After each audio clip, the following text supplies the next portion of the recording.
Good morning and welcome. My name is Giacomo Mura. I am a specialist in classical music appreciation, teaching, living and working in Vienna.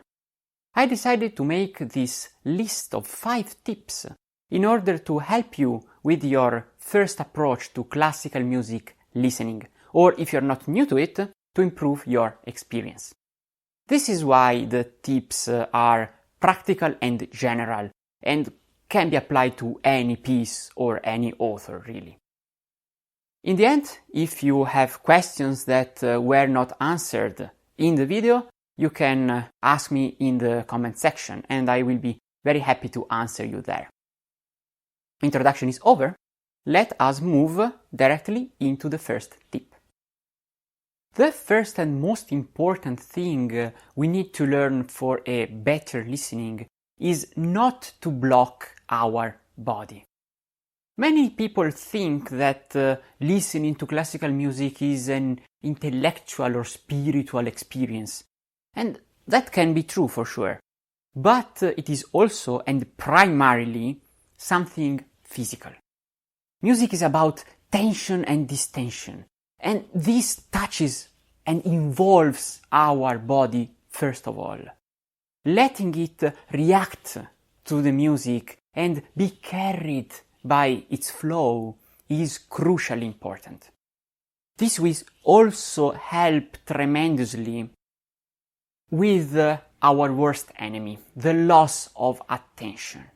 Being involved physically will help you stay there with your mind and in following the music without flying away. Now I'm going to show you what I mean. We are going to listen to a melody twice. First time, now, stay still. Don't allow your body to move and see how much you enjoy. Let us go.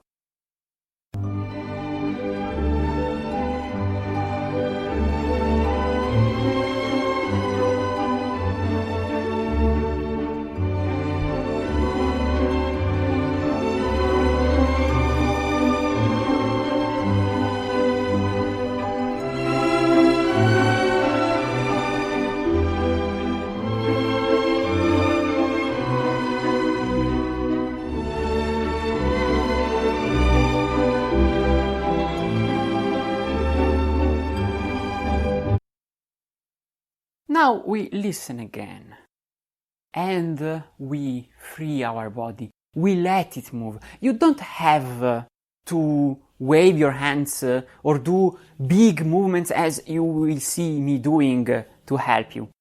You just need to allow your body following the music with those micro movements it will want very badly to do. We go, and now let us get carried.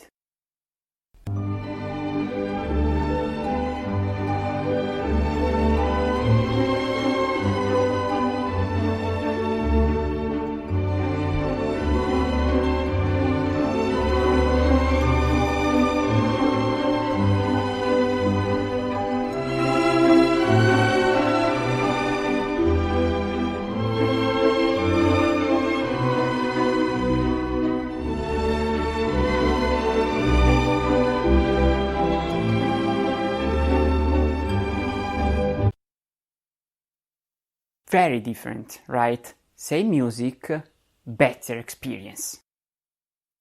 We go next. Second tip. Tip number 2. Listen to composers you like. This might sound very obvious, but as a classical music appreciation teacher, I get asked very frequently by beginner listeners which authors are the best to start from. I understand the reasons behind this question. It is, in theory, a legitimate question. There are out there so many great composers, and some of them are superficially more simple than others. They are more user-friendly. So it would make sense to start from them. But still, here we have a problem.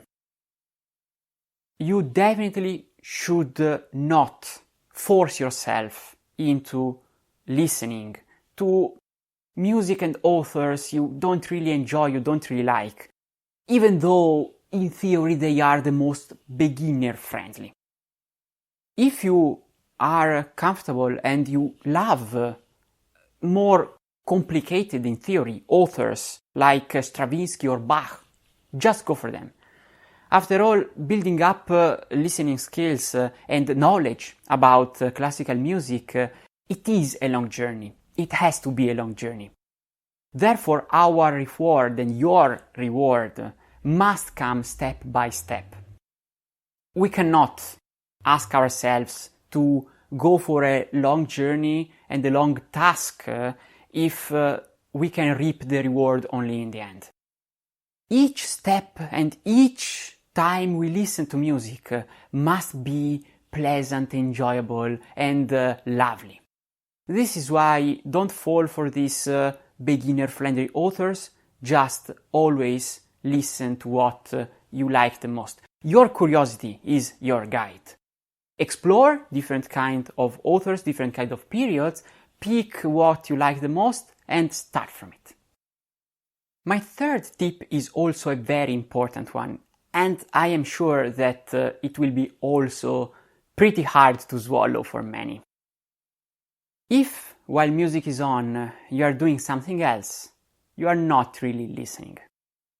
Our brain cannot focus on two things at once. It is impossible.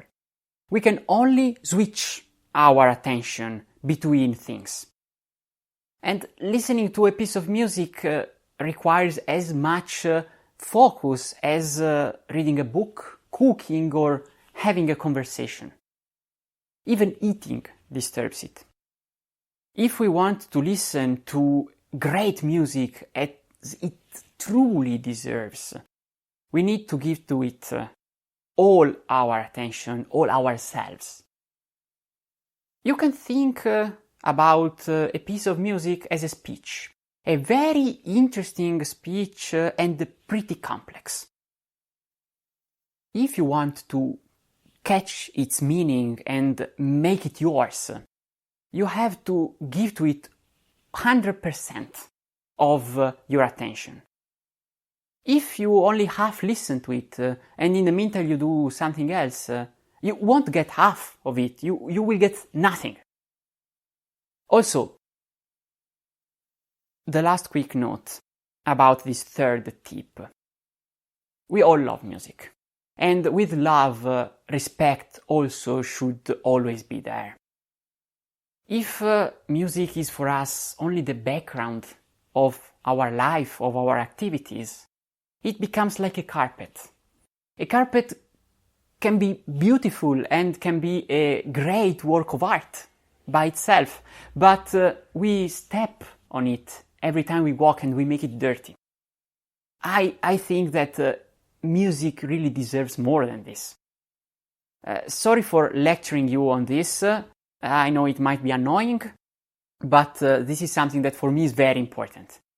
Now we can put this aside and move on to the fourth tip. My fourth tip might sound pretty weird. Again, because classical music is generally considered something very intellectual. Thinking too much or trying to analyze the music while listening is never a good idea. Please do not misunderstand me. Thinking and analyzing are very helpful and very important. But they have their own moment, which is before and after the actual listening.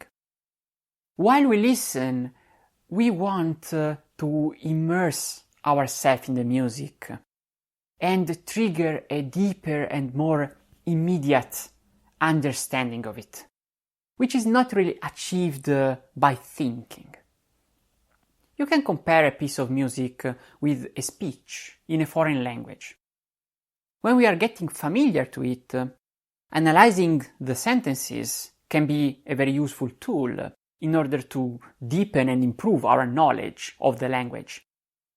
But when someone is talking to us, we cannot try to analyze word after word and think about the connections, or for some details we are going to lose the meaning, the whole.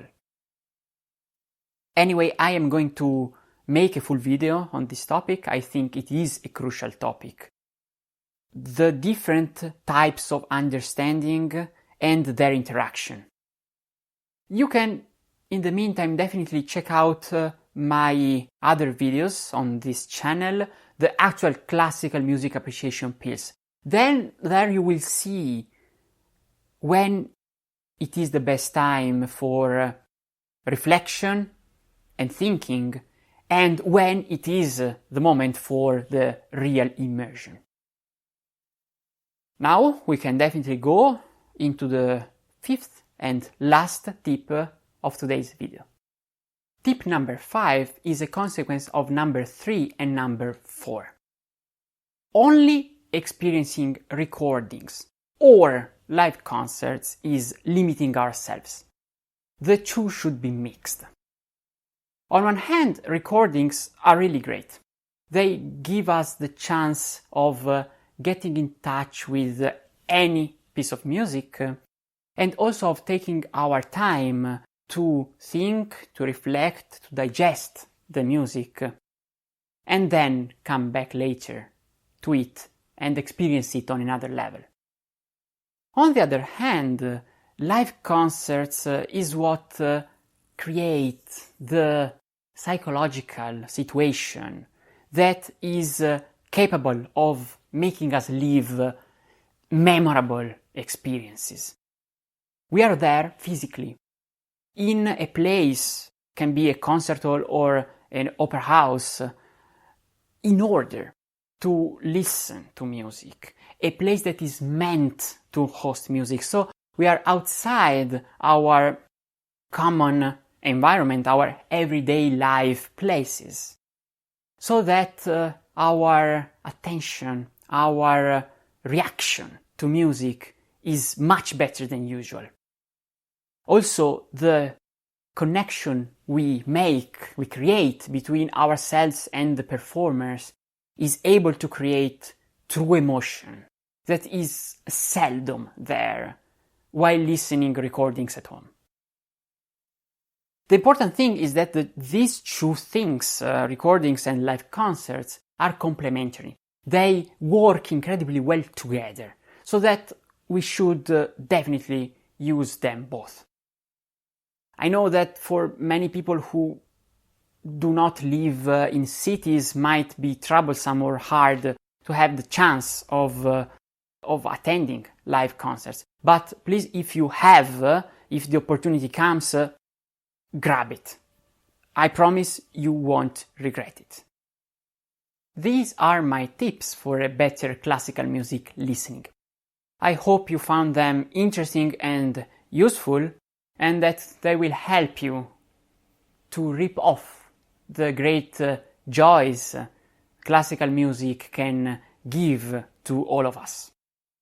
If you like the video, please press the like button, subscribe to my channel, that would greatly help me, and if so, make sure to click on the bell icon for notifications on future videos so you won't miss any of them. See you with the next classical music appreciation pill. Thank you for watching.